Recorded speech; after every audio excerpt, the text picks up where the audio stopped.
Nós vamos apresentar esta primeira palestra sobre o santuário terrestre. Vamos revisar algumas coisas relacionadas com os móveis, com a estrutura do santuário, para que possamos entender melhor o funcionamento desse santuário quando expormos os seus ritos, que será o tema da segunda palestra. Nós vamos começar então com o santuário terrestre, essa estrutura que Deus ordenou que o povo de Israel construísse no deserto, para ilustrar o plano da salvação e, ao mesmo tempo, para ensinar lições extremamente importantes para o povo de Israel.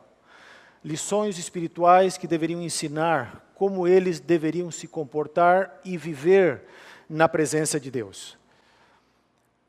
A ordem para construir esse santuário, as orientações de como ele deveria ser construída, veio do próprio Deus. Êxodo 25, verso 8, diz o seguinte: e me farão um santuário para que eu possa habitar no meio deles.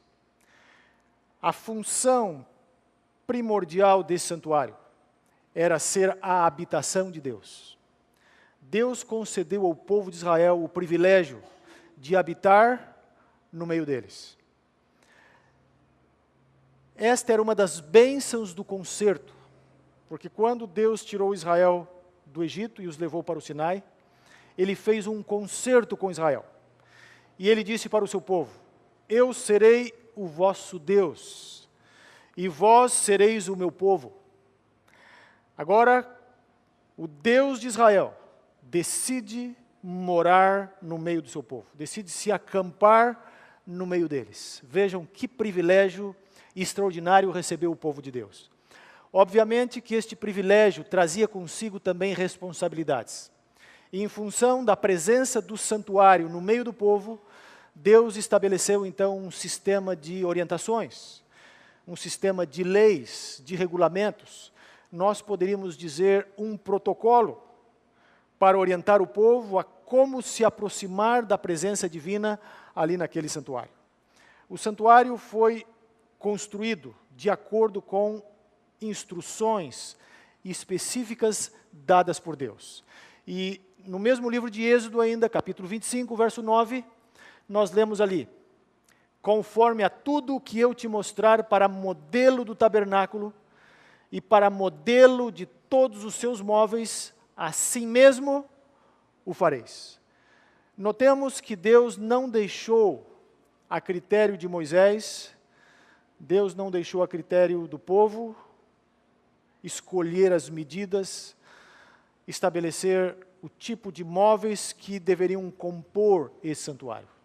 Deus estabeleceu as normas nos seus detalhes mais mínimos. O texto é muito claro: conforme a tudo o que eu te mostrar para modelo do tabernáculo. Notem que a palavra modelo aí ela é muito importante. Deus mostrou um modelo para Moisés. E este modelo possivelmente tenha sido uma espécie de maquete, ou digamos assim, uma cópia adaptada dos próprios santuários celestial. Este santuário celestial foi então transcrito neste modelo, e este modelo deveria ser agora a norma para o santuário que seria construído aqui na terra e que deveria fazer parte agora do povo de Israel nas suas peregrinações até a terra prometida. Novamente, Êxodo 25, 40, enfatiza o aspecto de que havia um modelo. E este modelo deveria ser seguido nos seus detalhes mais mínimos. Vê, pois, tudo que faças segundo o modelo que te foi mostrado no monte. E agora, Moisés, seguindo as orientações divinas, ele então passa a construir este santuário. Deus capacitou pessoas, artistas, Deus dotou indivíduos com dons especiais para que eles pudessem agora construir os móveis, construir as cortinas, fazer os diferentes tipos de decorações que fariam parte agora desse santuário. Nós temos aqui uma noção, uma visão bem geral do plano do tabernáculo. Então, esse tabernáculo consistia em ele era cercado, digamos, por um pátio. Esse pátio tinha 100 côvados de comprimento por 50 côvados de largura. Cada côvado equivale a aproximadamente 50 centímetros, para propósitos de arredondar os números. Possivelmente 45, para sermos mais precisos. Mas, para propósitos didáticos, vamos considerar 50 centímetros, para calcular de forma mais rápida. Aí nós temos no meio do pátio o tabernáculo, dividido em 2 compartimentos, lugar santo e lugar santíssimo. No pátio estavam localizados um altar de holocaustos, e em seguida vem a bacia, que vocês podem observar ali.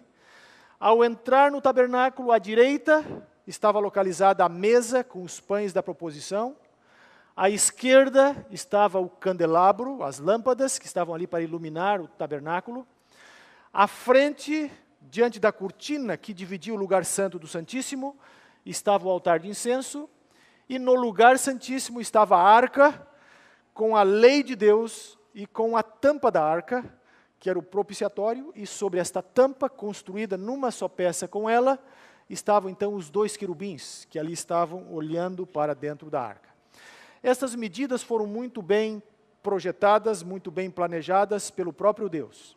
Nós temos aqui um exemplo do que seria, mais ou menos, a simetria do tabernáculo. Vocês podem perceber que se nós dividirmos o pátio em 2 metades, e na metade em que se situava o tabernáculo, nós traçarmos 2 linhas diagonais, elas vão se cruzar exatamente onde está a arca com os 10 mandamentos. Está ali exatamente no centro. Este é um desenho que foi feito por um programa de computador utilizado por engenheiros. Então, colocaram os dados, as medidas do pátio, as medidas do tabernáculo, e nós chegamos a este resultado aí, o que nos mostra como Deus é detalhista, como Deus é cuidadoso com a sua obra.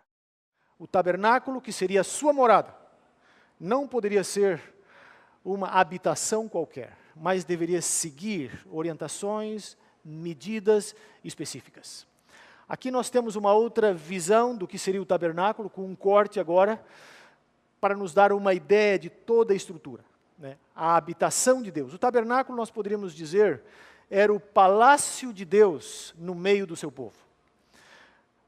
Aqui nós temos um exemplo do pátio, das cortinas que circundavam o tabernáculo, e o próprio tabernáculo ele era coberto com 4 cortinas. A cortina mais interior, que era uma cortina feita de tecidos especiais, depois uma outra cortina com peles ou com pelos de cabra, depois a terceira com peles de carneiro, e a última cortina era uma cortina de um material mais resistente, que algumas bíblias traduzem como texugo, mas possivelmente animais marinhos. Era aquela cortina mais exterior que deveria então proteger o tabernáculo das intempéries. Com este desenho mais colorido agora, a gente pode ter uma ideia, uma visualização das cortinas do tabernáculo. Há um princípio que funciona no santuário e que nós já podemos ver nas cortinas.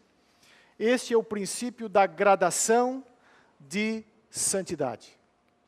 A cortina mais interior, aquela que ficava mais próximo da presença divina ali que se revelava no tabernáculo, era a cortina do material mais dispendioso, mais bem elaborado, mais caro.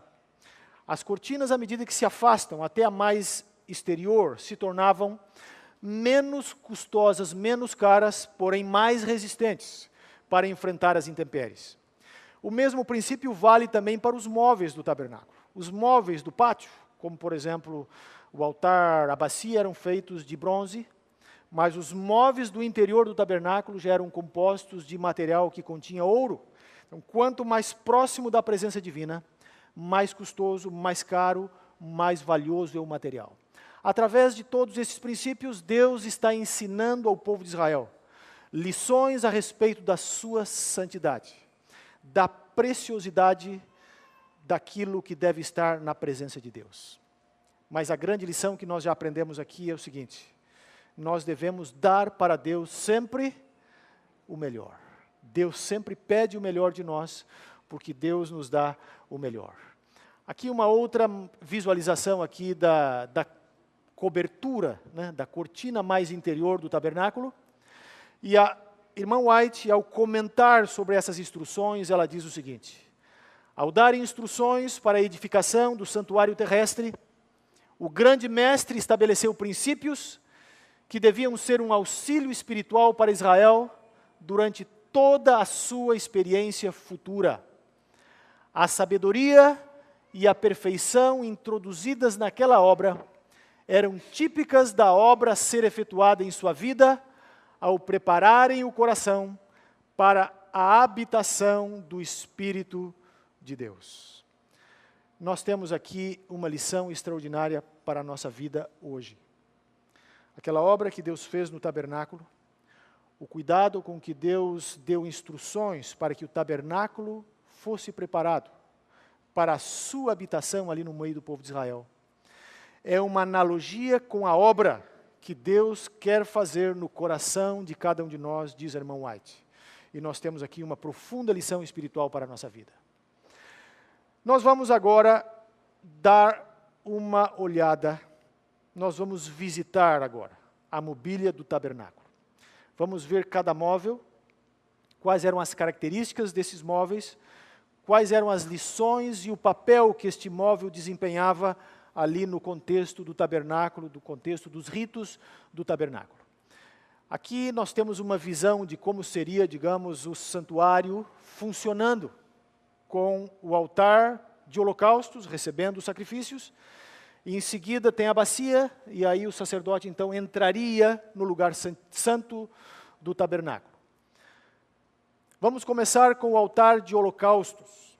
Este era o móvel principal do ponto de vista do sacrifício, porque aqui o sacrifício era oferecido, aqui o animal era morto para substituir o pecador. Uma grande lição era ensinada com o sacrifício no tabernáculo. O sacrifício, ou o altar de sacrifícios, era o lugar do ofertante. O pecador poderia se aproximar deste altar, impor a mão sobre a cabeça do animal, sacrificá-lo, e a partir daquele momento todos os ritos seriam exercidos, seriam desempenhados pelo sacerdote. A contribuição do pecador para o ministério do santuário, se é que podemos dizer assim, era apenas com o seu pecado. Ele não podia fazer mais nada. Ele podia levar o animal, sacrificar o animal, mas ele não poderia exercer os ritos de purificação, de perdão. Tudo isto deveria ser realizado pelo sacerdote. Nós temos aqui, então, uma lição de substituição. O pecador não tem condições de lidar com o seu pecado. Ele precisa de um substituto, neste caso, um animal que ocupava o seu lugar. Ele precisa de um sacerdote que vai agora exercer os ritos de expiação em seu favor. E ele pode, então, agora voltar para casa perdoado e feliz. Mas alguém precisou ocupar o seu lugar. Um sacerdote precisou exercer as funções de expiação para que o seu pecado fosse perdoado. Assim, no altar de holocaustos, nós temos aqui o lugar do ofertante, o lugar do sacrifício e o lugar da substituição. Porque neste altar ocorreu, então, esta troca, essa substituição. Uma vítima inocente assumiu o lugar do pecador. O israelita tinha uma concepção, uma visão do pecado muito clara, muito gráfica. Porque quando ele matava um animal inocente, ele podia perceber ali, enquanto o sangue vertia, as consequências do pecado. Hoje, vivendo no século 21, numa cultura que despreza o pecado, nós temos a tendência de diminuir o pecado. Muitas vezes nós fazemos piadas com o pecado, nós nos acostumamos com o pecado, nos adaptamos a ele, mas o pecado é a coisa mais horrível, mais terrível que pode existir, porque o pecado nos separa de Deus, o pecado nos separa do nosso próximo, o pecado nos torna alienados da criação, e para resolver o problema do pecado, somente a morte de uma vítima inocente. Deus estava ensinando isto para Israel, já apontando para o sacrifício de seu filho que seria realizado na cruz do Calvário. Aqui no altar de sacrifício, nós já encontramos as grandes lições do plano da salvação, nós já começamos a aprender sobre as consequências do pecado e sobre o preço que Deus precisou pagar para nos livrar do pecado, para perdoar-nos do pecado. Em seguida, depois do altar, nós temos agora a pia, ou a bacia com água. Nesta bacia, ou nesta pia, o sacerdote deveria se purificar antes de adentrar ao santuário para exercer as suas funções sacerdotais. Esta pia também está ensinando algumas lições muito importantes. Ela está ensinando as lições da pureza. Deus não aceita a impureza. E ali, no pátio do tabernáculo, o sacerdote deveria se purificar para se apresentar de forma digna diante de Deus quando ele exercia os ritos de expiação em favor do povo de Deus. Deus exige pureza daqueles que ministram em seu favor. E aqui eu poderia fazer uma consideração que tem que ver com uma aplicação para a nossa vida. Como nós nos apresentamos diante de Deus para servi-lo? Nós nos apresentamos com o coração puro, nós nos purificamos para poder oferecer a Ele o nosso louvor, a nossa adoração, ou nós nos apresentamos de forma, digamos, displicente, sem o cuidado que Ele pede de cada um de nós. Para o povo de Israel a lição era clara. O sacerdote que ministrava no santuário deveria fazê-lo de forma pura. Ele deveria passar pela bacia com água e ali se purificar. E em seguida, ao entrar no santuário, à esquerda estava o candelabro, que é o próximo móvel que nós vamos analisar agora. O candelabro, ele tinha uma função prática de iluminar o santuário, porque afinal de contas não havia janelas. Até onde nós saibamos, não havia nenhuma abertura externa para que a luz pudesse entrar.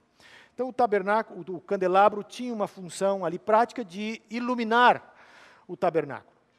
Mas o candelabro também tinha algumas significações teológicas, tipológicas, que nós vamos ver em seguida. O candelabro, ele tinha a função, além de iluminar o santuário, ele apontava para Cristo como a luz do mundo. Ademais, o candelabro ali iluminando o tabernáculo constantemente, ele era uma representação da própria presença de Deus no santuário. Em Gênesis capítulo 1, no relato da criação, nós vemos que quando Deus começa a criar, o que Deus começou fazendo? O que Deus começou criando? Ele disse, haja luz, e houve luz. Portanto, a luz não poderia faltar no tabernáculo, não poderia faltar luz no santuário. E, obviamente, esta luz está ali apontando para a luz verdadeira, que um dia viria ao mundo, Jesus Cristo, a luz do mundo. Em frente ao candelabro, à direita de quem entrasse no lugar santo, estava a mesa com os pães da proposição. Ali estavam 12 pães que eram substituídos a cada sábado. Esses pães estavam ali com uma função especial, para ensinar uma lição especial para o povo de Deus. Os pães estavam ali como uma representação de alimento, de provisão e de sustento. Na Bíblia, quando a gente fala em pão, a gente está falando de alimento. Então, pão aqui é no sentido de alimento. E os pães, os 12 pães, representavam então as 12 tribos de Israel. e eles apontavam para Deus como o supremo provedor das necessidades do seu povo.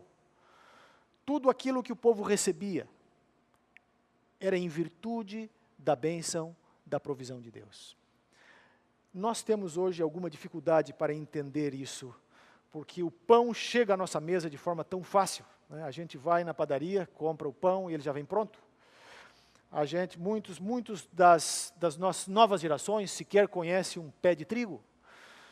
Poucos talvez conheçam um pé de milho e tiveram contato com uma lavoura, com os agricultores trabalhando e fazendo ali aquele trabalho árduo e constante para produzir o alimento. As novas gerações hoje estão desacostumadas das realidades agrárias, das realidades do sustento que vem da terra. O povo de Israel tinha uma consciência muito mais aguçada para perceber essas coisas, para perceber a Deus como doador do alimento. Porque numa época em que não havia toda uma estrutura para armazenar alimentos, se houvesse uma seca, ou se houvesse chuva demais, o resultado seria a fome.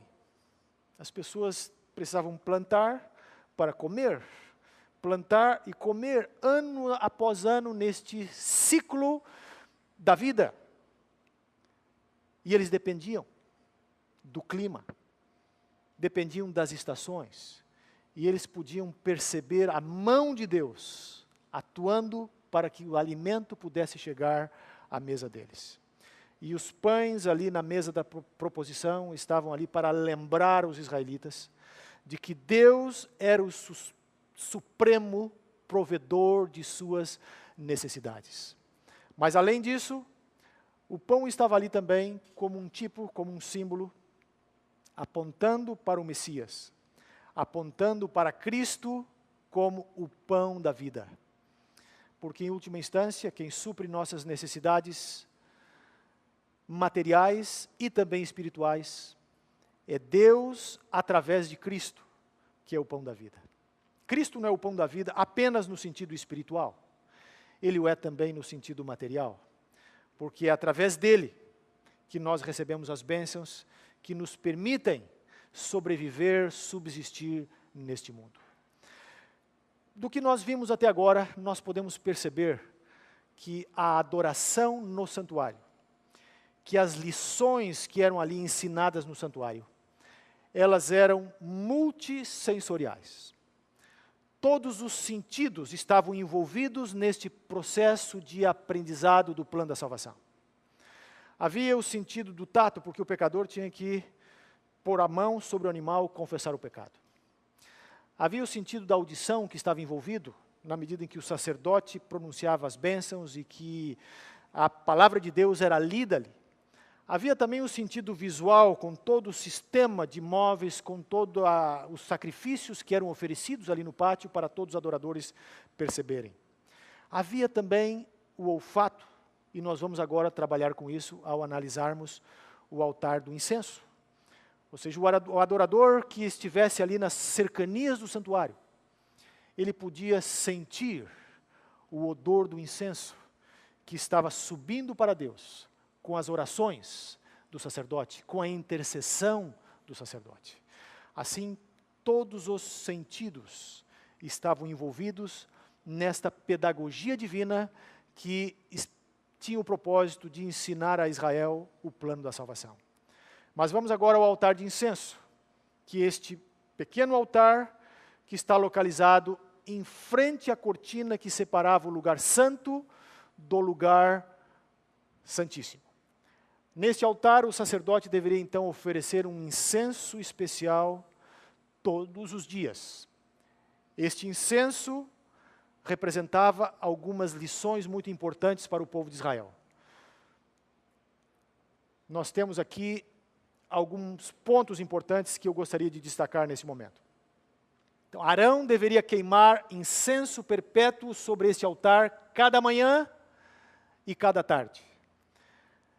O incenso nas Escrituras simboliza oração e louvor.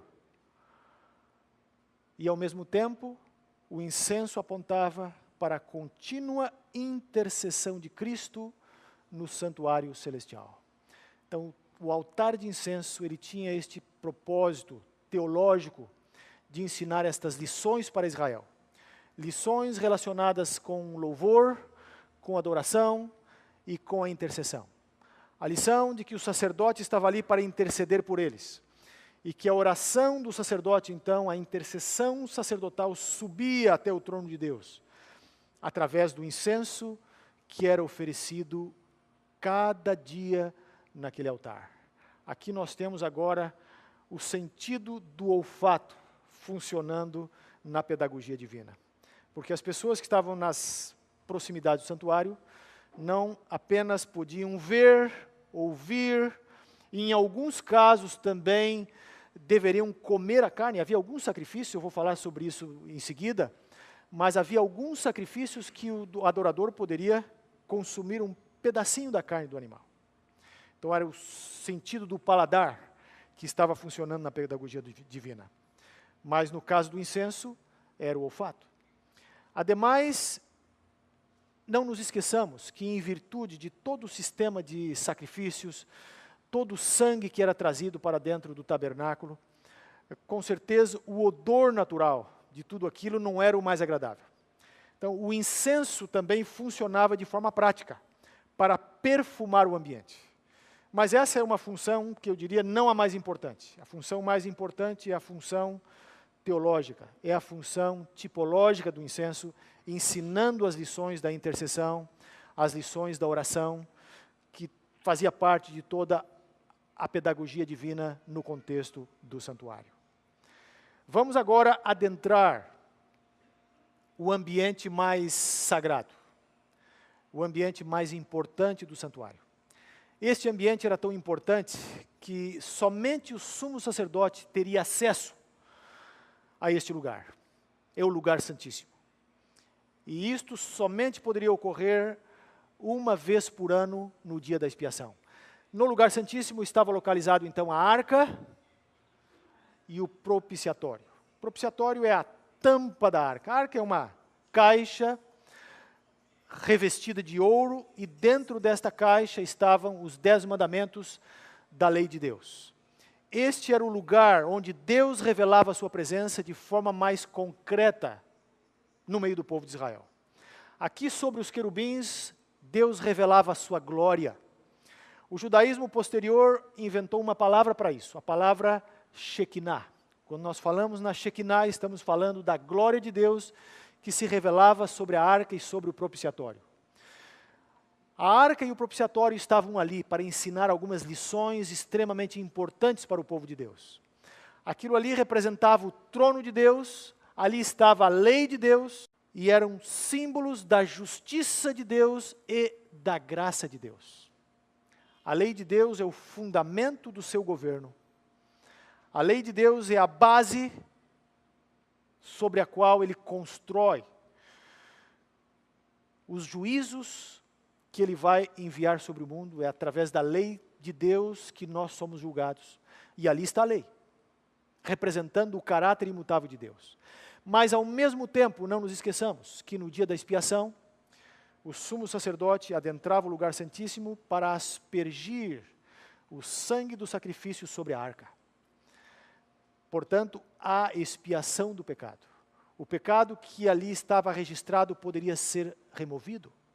Portanto, a arca e o propiciatório também eram representações da justiça e do amor de Deus. Ali se revelava o amor de Deus, e nós vamos ver um pouco mais sobre isso quando analisarmos no próximo segmento o dia da expiação. Assim, nós podemos ver que através deste complexo sistema do santuário, com os seus móveis, com os seus ritos, com os seus sacrifícios, Deus estava ensinando as profundas lições do plano da salvação para o povo de Israel.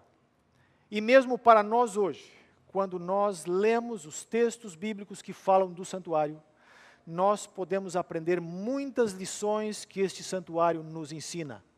E este santuário, à medida em que nós nos aprofundarmos na compreensão dos seus símbolos, seus tipos, os seus ritos, nos ajudará a entender melhor o grande plano de Deus para salvar e redimir a humanidade.